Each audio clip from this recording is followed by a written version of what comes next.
is an LSO brace, and today we're going to go over how to don and off or put on and off an LSO brace. LSO stands for Lumbar Sacral Orthosis. Most people will call it a spinal brace or a back brace. This is the front, this is the back. If you ever get confused, you can look at the writing. If you have it this way, it's upside down. Pretty simple brace. There's a lot of Velcro that works on this. So we're going to demonstrate here on Josh on how it works. So first things first, you want to get this part onto his lower lumbar spine, which is down here in the back. There's Velcro here on this side, and this overlaps by pulling this tight on the front.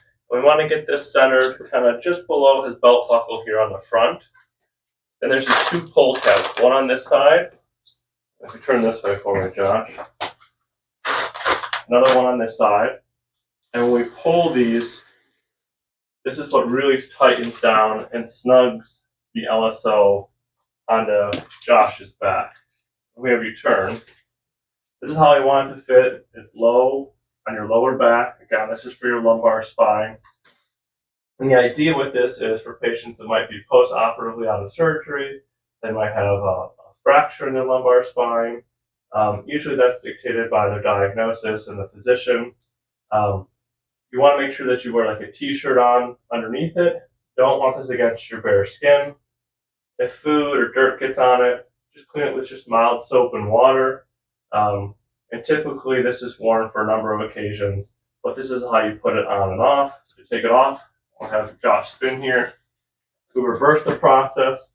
If you take these off, don't just let these hang down, because they're like this, they'll stick to your pants or your shirt.